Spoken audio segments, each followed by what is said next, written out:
Hi, ಎಲ್ಲರಿಗೂ ನಮಸ್ಕಾರ. ಇವತ್ತಿನ ದಿನ ಬೆಳಿಗ್ಗೆ ಒಂದು 9:58ಕ್ಕೆ ನಮ್ಮ ತಮ್ಮ ಕಾಲವಾಗಿ ಬರ್ತಿ 2 ವರ್ಷ ಆಯಿತು. ಬೆಳಗಿನ ಜಾವ 9:58ಕ್ಕೆ ಅವನ ಕಾಲವಾಗಿರೋದು. ಅವನು ಕೊನೆ 1 ವಾರ ತೀರಾ ಹುಷಾರಿರಲಿಲ್ಲ ಅವನಿಗೆ. ಆ ಒಂದು ಅವನು ಕಾಲ ಆಗುವ ಒಂದು ಕ್ಷಣದಲ್ಲಿ ನಾನು ಅವತ್ತು ಬೆಳಿಗ್ಗೆನೇ ನನಗೆ ನಿಜವಾಗಲೂ ಗೊತ್ತಿರಲಿಲ್ಲ ಅವನು ಅವತ್ತು ಏನಾಗ್ತಾನೆ ಅಂತ. ಅವತ್ತು ನಾನು 5ನೇ ತಾರೀಕು ಟಿಕೆಟ್ ಆದವಳು. ನಾನು 24ಕ್ಕೆ ಕೂತು 25ಕ್ಕೆ ಅದು ಹೇಗೆ ತಲುಪಿದ್ನೋ, ನಾನು ಬಂದ 2 ಅವರಲ್ಲಿ ಅವನದು ಹೇಗೆ ತೀರಿ ಹೋದ್ನೋ ನನಗೆ ಇವತ್ತಿಗೂ ಗೊತ್ತಿಲ್ಲ. ಮನೆಯಲ್ಲಿ ಇರುವವರಿಗೆಲ್ಲ ಆಶ್ಚರ್ಯ. ಅವನು ಮುಂದೆ ಹೀಗಾಗ್ಬೋದು ಅಂತ ನಮಗೆ ಕೊನೆಯಲ್ಲಿ ಗೊತ್ತಾಗಿತ್ತು. ಆದರೆ ಇಷ್ಟು ಬೇಗ ನಾನು ಬಂದ ದಿನವೇ ಹೀಗಾಗ್ತಾನೆ, ಅವನದು ಹೋಗೋ ದಿನವೇ ನಾನು ಬರ್ತೀನಿ ಅಂತ ಖಂಡಿತ ನನಗೆ ಗೊತ್ತಿರಲಿಲ್ಲ.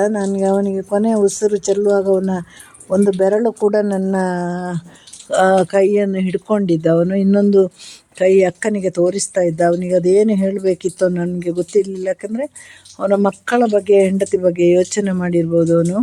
ಅವರಿಗೆ ಯಾರು ಇಲ್ಲ ಅಂತ ಅದೊಂದು ನೆನಪಿಗೆ ಬಂದಿರ್ಬೋದು ಅವನಿಗೆ. ಅದು ಬಿಟ್ಟು ಬೇರೆ ನಾನು ಯೋಚನೆ ಮಾಡಲಿಕ್ಕೆ ಆಗಲ್ಲ ಅಂತಹ ಪರಿಸ್ಥಿತಿಯಲ್ಲಿ. ಅದಾಗಿ ನಾನು ಮೆಲ್ಲ ಕೈ ಬಿಡಿಸಿದೆ, ನನ್ನ ಕೈನ. ನನಗೆ ಆ ಸ್ಟೇಜಲ್ಲಿ ನಿಲ್ಲಲಿಕ್ಕೆ ಆಗಲಿಲ್ಲ. ಆಮೇಲೆ ನಾನು ಈಗ ಹೊರಗಡೆ ಬರಬೇಕಂದ್ರೇ, ಅಲ್ಲಿ ನಮ್ಮ ಒಳಗಿನ ರೂಮಿಂದ ಹೊರಗಡೆ ಬರಬೇಕಂದ್ರೆ ಮನೆಯಲ್ಲಿ ಕಿರುಚಾಟ, ಬೊಬ್ಬೆ ಎಲ್ಲ ಆಯಿತು. ಆಗ ಗೊತ್ತಾಯಿತು ಅವನು ಹೋಗೋದನ್ನು ನನಗೆ ನೋಡಲಿಕ್ಕೆ ಆಗ್ತಿರ್ಲಿಲ್ಲ. ಅವನು ಕೊನೆಗೆ ಬಾಯಲ್ಲಿ ಕೊನೆಯಲ್ಲಿ ಆಗಿದ್ದು ಹಾರ್ಟ್ ಫೇಲ್. ಅದು ಏನೇ ನಮಗೆ ಮೈ ಕೆಟ್ಟೋಯ್ತು ಅಂದರೆ ಕೊನೆಯಲ್ಲಿ ಬರೋದೇ ಬ್ರೈನ್ ಡೆಡ್ ಅಥವಾ ಹಾರ್ಟ್ ಇದಲ್ವ. ಹಾಗೆ ರಕ್ತ ಎಲ್ಲ ಹೋಗಿತ್ತು. ಹಾಗೆ ಅವನಿಗೆ ಮೊದಲು ನಾನು ಬರುವಾಗ ಏನೇನೋ ಹೊತ್ಕೊಂಡು ಬರ್ತಾಯಿದ್ದೆ. ಮೊದಲೆಲ್ಲ ಹೊಸ ಶರ್ಟು, ಪ್ಯಾಂಟು, ಜೀನ್ಸ್ ಎಲ್ಲ ಎತ್ಕೊಂಡು, ಕೊನೆಯಲ್ಲಿ ಮದುವೆ ಆದಮೇಲೆ ಅವನೇ ಹೇಳ್ದ ನನಗೆ ಇದೆಲ್ಲ ಬೇಕಾಗಿಲ್ಲ ಇನ್ನು. ಅವನಿಗೆ ನನಗೆ ದುಡ್ಡಿನ ಅವಶ್ಯಕತೆ ಎಲ್ಲ ಇತ್ತು. ಸಣ್ಣ ಹೆಲ್ಪ್ ಎಲ್ಲ ಮಾಡಿದ್ದೀನಿ. ನಾವು ಸುಮ್ಮನೆ ಹೇಳಬಾರ್ದು ದೊಡ್ಡ ಹೆಲ್ಪ್ ಮಾಡಿದ್ದೀವಿ ಅಂತ. ಆದರೆ ಅವನಿಗೆ ಇಷ್ಟದ ವಸ್ತುಗಳನ್ನು ಎತ್ಕೊಂಡು ಬರ್ತಾಯಿದ್ದೆ ನಾನು. Chicken, mutton, fruits, bakery items ಏನು ಅಂತ ಇಲ್ಲ, ಎಲ್ಲವನ್ನು ನಾನು ಬಚ್ಚಿ ತರ್ತಾಯಿದ್ದೆ ಆ ಸಮಯದಲ್ಲಿ. ನಂತರ ಅಷ್ಟೊಂದು ಹಣಕ್ಕೂ ಕೂಡ ತೊಂದರೆ ಆಗ್ತಾಯಿರಲಿಲ್ಲ ನನಗೆ. ಆಮೇಲೆ ಏನು ಹೇಳೋದು, ಈ ಥರ ಅವನು ತೀರಿ ಹೋಗೋ ಒಂದು 5 ಮಂತ್ ಬ್ಯಾಕೇ ನಮಗೆ ಗೊತ್ತಾಗಿರೋದು ಅವನಿಗೆ ಮೈಯಲ್ಲಿ ಈ ಥರ ಹುಷಾರಿಲ್ಲ ಅಂತ. ಹಾಗಾಗಿ ನಾವು ಏನು ಕೊಡಲಿಕ್ಕೆ ಆಗುತ್ತೆ ಹೇಳಿ, ಇನ್ನು ಅವನಿಗೆ ಏನೂ ಕೊಡಲಿಕ್ಕೆ ಆಗಲ್ಲ ಅವನಿಗೆ ಅಂತ. ಅದಕ್ಕೆ ನಾನು ಹೋದ ವರ್ಷ ಬಂದು ಒಂದು ಸಪೋಟ ಗಿಡ, ಒಂದು ಮಾವಿನ ಹಣ್ಣಿನ ಗಿಡ ನೆಟ್ಟೆ. ಈ ಸಲ ಬಂದು ಒಂದು ಸೀಬೆಹಣ್ಣು, ಆಮೇಲೆ 2 ಜಂಬು ನೇರಳೆಲ್ಲ, ಜಂಬು ವೈಟ್ ಮತ್ತು ರೆಡ್ ಬರುತ್ತಲ್ವ, ಅದರಲ್ಲಿ ವೈಟನ್ನು ನೆಟ್ಟೆ. ಹಾಗೆ ಬೆಳಗ್ಗೆ ಅವನ ಮಕ್ಕಳು ನಾನೆಲ್ಲ ಸೇರಿ ಆ ಗಿಡಗಳನ್ನೆಲ್ಲ ಮಣ್ಣನ್ನು ತೋಡಿ ನಾವೇ ನೆಟ್ಟಿದ್ದೀವಿ. ಅವನ ನೆನಪಿಗೋಸ್ಕರ, ಅವನ ಹೆಸರು ಹೇಳಿ ಅವನ ಮಕ್ಕಳು ಮುಂದೆ ಅದರ ಹಣ್ಣನ್ನು ತಿಂದು ಅಂತ. ಇನ್ನೇನು ಮಾಡಲಿಕ್ಕಾಗುತ್ತೆ ಹೇಳಿ, ನಮಗೆ ಅವನ ನೋವಿಂದ ಹೊರಗಡೆ ಬರಲಿಕ್ಕಾಗೋದಿಲ್ಲ. ಏನೇನೋ ಸಾಹಸ ಮಾಡ್ತೀವಿ. ಆಮೇಲೆ ಎಲ್ಲರೂ ಸ್ನಾನ ಎಲ್ಲ ಮಾಡಿ ಅವನಿಗೆ ಏನು ಬೇಕೋ ಅದನ್ನು ಚಿಕ್ಕದಾಗಿ ಮಾಡಿ ಅದನ್ನೆಲ್ಲ ಬಡಿಸಿದ್ದೇವೆ ನಾವು. ಏನು ಗೊತ್ತಾ, ನಾನು ಬದುಕಿರುವಾಗ ಅವನಿಗೆ ಏನೇನು ಬೇಕಾಗಿರೋದೆಲ್ಲ ನಾನು ಮಾಡಿಕೊಟ್ಟಿದ್ದೀನಿ. ಆಮೇಲೆ ಹೋದ್ಮೇಲೆ ಅವನ ನೆನಪು ನಮಗಿದೆ ಅಂತ ನಾವು ಒಂದು ಪ್ರೂವ್ ಮಾಡಲಿಕ್ಕೆ ಮಾತ್ರ ಇಂಥ ಒಂದು ಕ್ರಮ ಮಾಡ್ತೀವಿ ಅಂತ ನನ್ನ ಅನಿಸಿಕೆ. ಬೇರೆಯವರಿಗೆ ಹೇಗಿದೆಯೋ ನಮಗೆ ಅದು ಗೊತ್ತಿಲ್ಲ. ಯಾವಾಗಲೂ ಈ ಪ್ರಪಂಚದಲ್ಲಿ ಇಲ್ಲದವರು ಅದನ್ನು ಬಂದು ತಿಂದು ಹೋಗೋದಿಲ್ಲ. ಹಾಗಾಗಿ ನಮ್ಮ ಸಂತೋಷಕ್ಕಷ್ಟಲ್ವ ಮಾಡೋದು. ಎಲ್ಲರೂ ಜೀವ ಇರುವಾಗ, ಬದುಕಿರುವಾಗ ನಿಮ್ಮ ಕೈಲಿ ಏನಾಗುತ್ತೆ, ಒಂದು ಕಾಫಿ ಆದರೂ ಮನೆಗೆ ಬಂದವರಿಗೆ ಮಾಡಿಕೊಡಿ. ನಾನು ಅದನ್ನು ಮಾಡಿದ್ದಕ್ಕೆ ನನಗೆ ತುಂಬ ಸಂತೋಷ ಇದೆ. ನಾನು ನನ್ನ ಮನೆಯವರು ಅಂತಲ್ಲ, ಎಲ್ಲರೂ ಮನೆಗೆ ಬಂದಾಗ ನಾನು ಅವರ ಹೊಟ್ಟೆ ತುಂಬಿಸುವ ಕೆಲಸ ಆಲ್ಮೋಸ್ಟ್ 99% ಮಾಡಿದ್ದೀನಿ. ಇದೀಗ ನಮ್ಮ ತಮ್ಮ 5 ಹೆಣ್ಣಿನಿಂದ ಹುಟ್ಟಿರೋ ಒಬ್ಬ ಮಗ. ಈಗ ಅವನನ್ನು ಕಳ್ಕೊಂಡು ನಮಗೆ ಬದುಕೋದಕ್ಕಲ್ಲ, ಸಾಯೋದಕ್ಕಲ್ಲ ಅಂತಹ ಪರಿಸ್ಥಿತಿ. ಇದು ನಮ್ಮ ಮನಸ್ಸಿಂದ ಇನ್ನೂ ಈ ದುಃಖ ಹೋಗೋದು ಇಲ್ಲ. ನಮ್ಮ ಮನೆಯಲ್ಲಿ ಹಬ್ಬ ಬಿಟ್ಟಿದ್ದಾರೆ, ನಾನು ಹಬ್ಬ ಬಿಟ್ಟಿದ್ದೀನಿ, ದೇವಸ್ಥಾನಕ್ಕೆ ಹೋಗೋದಿಲ್ಲ. ಇವರು ಒಬ್ಬರು ಸಿಸ್ಟ್ರು ಮಾತ್ರ ದೇವಸ್ಥಾನಕ್ಕೆ ಹೋಗೋದು ಬಿಟ್ಟರೆ ಇನ್ಯಾರೂ ಹೋಗಿಲ್ಲ ದೇವಸ್ಥಾನಕ್ಕೆ. ಅವಳಿಗೆ ದೇವರನ್ನು ಬಿಟ್ಟು ಆಟ ಇಲ್ಲ. ಹಾಗೆ ನಾವು ತುಂಬ ಕಷ್ಟದಲ್ಲಿದ್ದೀವಿ. ಇದ್ದೀವಿ. ಯಾಕೆಂದರೆ ಆ ನೋವು, ಪೇಯ್ನನ್ನು ತಡ್ಕೊಳ್ಳಿಕ್ಕಾಗೋದಿಲ್ಲ. ಬೇರೆ ಎಲ್ಲ ಸಾವು ಬಂದಾಗಲೂ ನನಗೆ ಇವನ ಸಾವಿನ ಮುಂದೆ ನನಗೆ ಅದು ನನ್ನ ತಲೆಗೆ ಹೋಗ್ತಾನೇ ಇಲ್ಲ. ಮೊದಲು ಯಾರೇ ಒಂದು ಇರುವೆ ಸತ್ರು ಕೂಡ ಅಳುವ ನಾನು. ಇವನು ಹೋದ್ಮೇಲೆ ಇವನ ಸಾವಿನ ನಂತರ ನನಗೆ ಯಾವುದೇ ಸಾವು ಬಂದರೆ ನಾನು ಅದನ್ನು ತಲೆಗಂತ ಹಚ್ಚಿಕೊಳ್ಳೋದೇ ಇಲ್ಲ. ಹಾಗೆಯೇ ಅವನಿಗೆಲ್ಲ ಬಡಿಸಿ ನಾವು ಎಲ್ಲ ಸ್ವಲ್ಪ ಸ್ವಲ್ಪ ಊಟ ಮಾಡಿ ಆಮೇಲೆ ಅವನ ಬಗ್ಗೆನೇ ನಾವು ಮಾತಾಡ್ಕೊಂಡಿದ್ದಿದ್ದು. ಅವನೊಂದು ಬರೋದು ಹೋಗೋದು ಮಾತಾಡೋದು ತಮಾಷೆ ಇದೆಲ್ಲವೂ ಇತ್ತು. ಹಾಗೆ ನಮ್ಮ ತಮ್ಮನ 2ನೇ ವರ್ಷದ ಪುಣ್ಯ ಸ್ಮರಣೆಯ ಸಣ್ಣ ಪುಟ್ಟ ಕಾರ್ಯಕ್ರಮ ಎಲ್ಲ ಮಾಡಿ ಹೀಗೆ ಸುಮ್ಮನೆ ಕೂತು ಅವನ ಬಗ್ಗೆ ಯೋಚನೆ ಮಾಡ್ತಾ ಇದ್ದೀನಿ. ಇವಾಗ ಅವನೊಂದು ಬರುವ ದಾರಿ,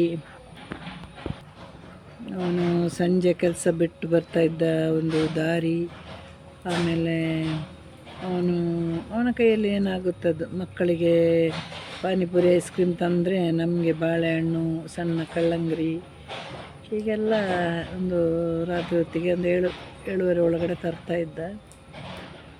ಸಂಜೆ ಅಷ್ಟೊತ್ತಿಗೆ ನಮಗೆ ಅದೆಲ್ಲ ನೆನಪಾಗ್ತಾಯಿದೆ. ಅವನ ಕೈಯಲ್ಲಿ ಏನಾಗುತ್ತದನ್ನು ಅವನ ಅಕ್ಕನವ್ರಿಗೆ ಕೊಡ್ತಾಯಿದ್ದ.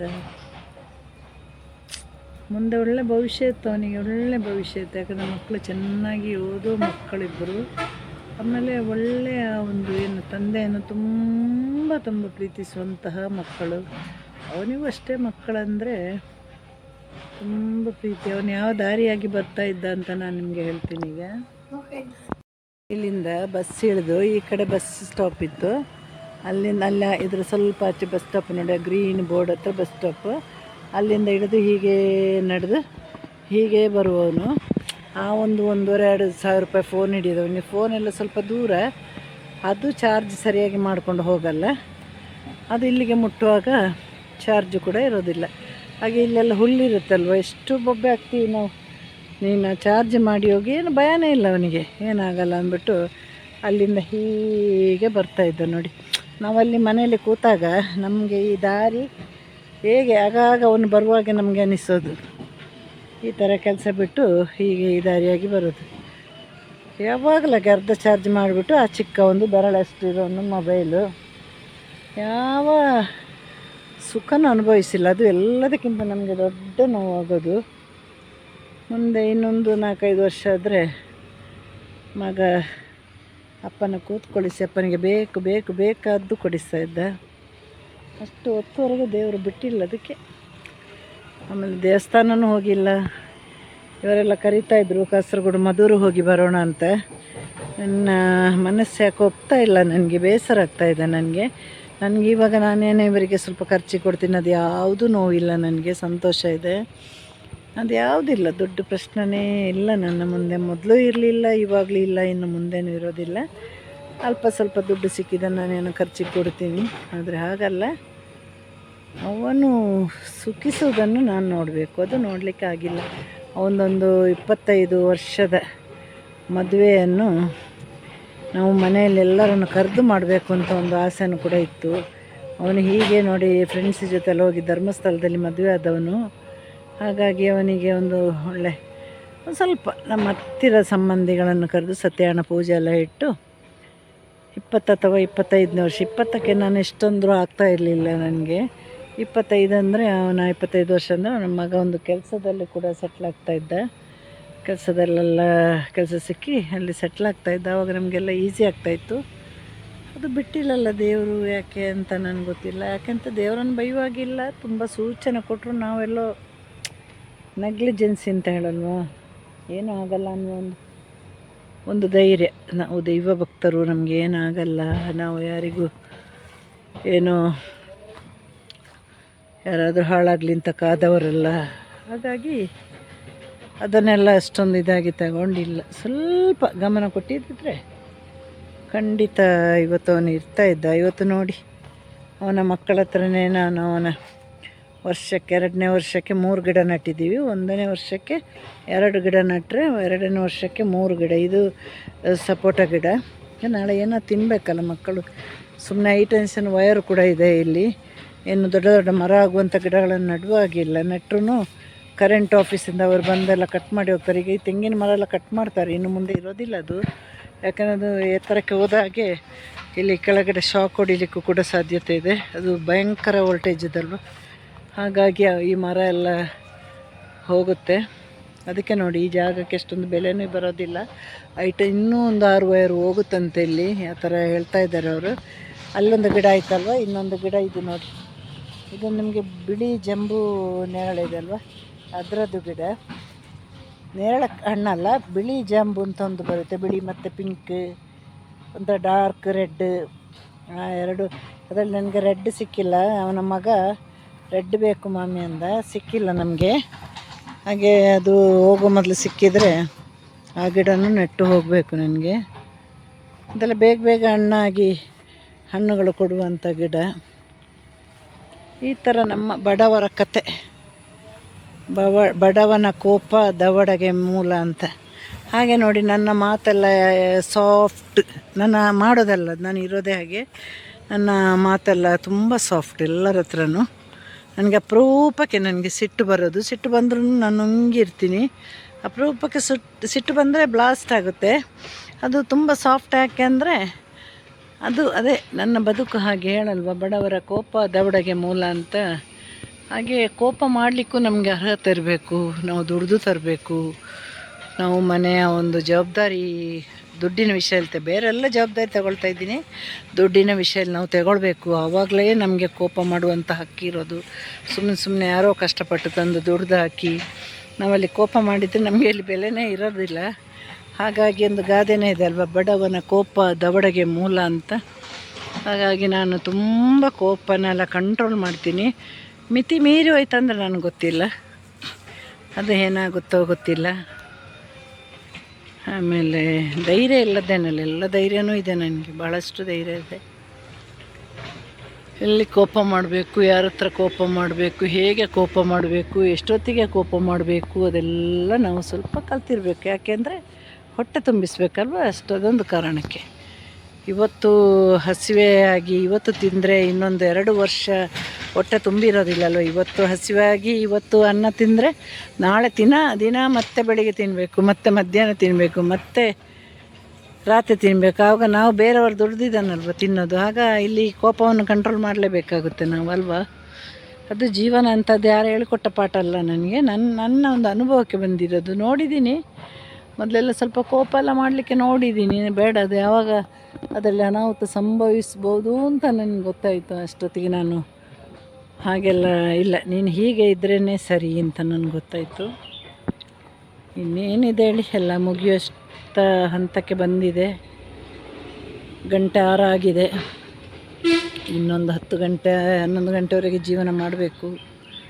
ಬೆಳಗಿಂದ ಸಾಯಂಕಾಲ ಆಗಿಬಿಟ್ಟಿದೆ ಅಷ್ಟೇ. ಇಲ್ಲಿಂದ ಮುಂದೆ ಹೋಗ್ತಾ ನೋಡಿ, ಇದು ಅಮ್ಮನ ಮತ್ತು ನಮ್ಮ ತಮ್ಮನ ಬರ್ನ್ ಮಾಡಿದ ಜಾಗ.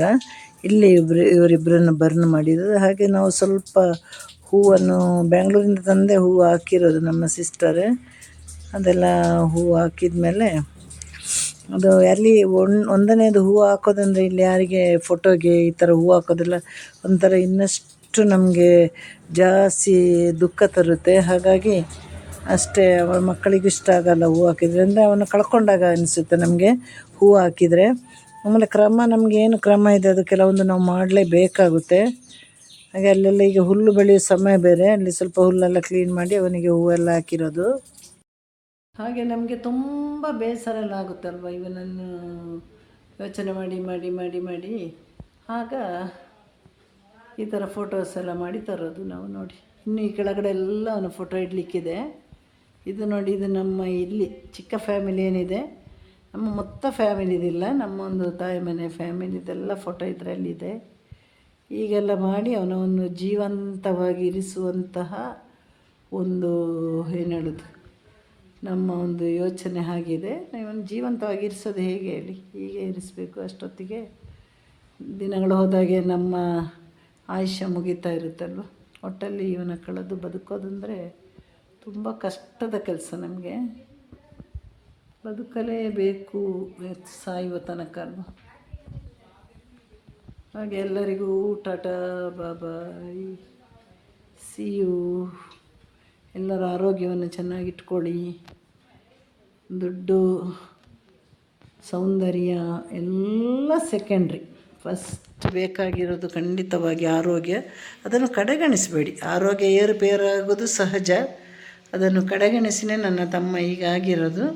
ಅದನ್ನು ಇನ್ ಟೈಮಿಗೆ ಏನೋ ನಿಮ್ಮ ಬಾಡಿಲಿ ಒಂದು ವ್ಯತ್ಯಾಸ ಆದಾಗ ಡಾಕ್ಟ್ರಿಗೆ ತೋರಿಸಿ, ನಾವು ಹೋಗೋರಿಗೆ ಏನೂ ಗೊತ್ತಾಗಲ್ಲ, ಹೋಗ್ತೀವಿ ಅಷ್ಟೇ. ಒಂದು ಸಲ ಏನೋ ನಮ್ಮ ಕೊನೆಯ ಗಳಿಗೆ ನಮಗೇನಾದರೂ ಸಣ್ಣ ಪೇಯ್ನ್ ಆಗ್ಬೋದು ಬಿಟ್ಟರೆ, ಇನ್ನೂ ಜೀವಿತಾವಧಿ ಇಡೀ ಪೇಯ್ನ್ ಬರೋದು ನಮ್ಮನ್ನು ಪ್ರೀತಿಸುವವರಿಗೆ, ನಮ್ಮ ಹತ್ತಿರದ ಕುಟುಂಬದವರಿಗೆ, ಹೆಂಡತಿ ಮಕ್ಕಳಿಗೆ, ಜೊತೆಯಲ್ಲಿ ಹುಟ್ಟಿದವರಿಗೆ. ಹಾಗಾಗಿ ಪ್ರತಿಯೊಬ್ಬರು ಕೂಡ ಇದನ್ನು ಈ ವಿಡಿಯೋ ಯಾರೆಲ್ಲ ನೋಡ್ತಾರೆ ಇವರೆಲ್ಲ ಆರೋಗ್ಯವನ್ನು ಚೆನ್ನಾಗಿಟ್ಕೊಳ್ಳಿ. ಯಾವುದು ನಮ್ಮ ಜೊತೆ ಬರೋದಿಲ್ಲ, ದುಡ್ಡು ಬರಲ್ಲ, ಏನು ಬರಲ್ಲ. ದುಡ್ಡು ಸೇವ್ ಮಾಡಿ ಇಡಬೇಕು ನಮ್ಮ ಆರೋಗ್ಯಕ್ಕೋಸ್ಕರ. ಒನ್ಸ್ ಅಗೇನ್ ಟಾಟಾ ಬಾಯ್.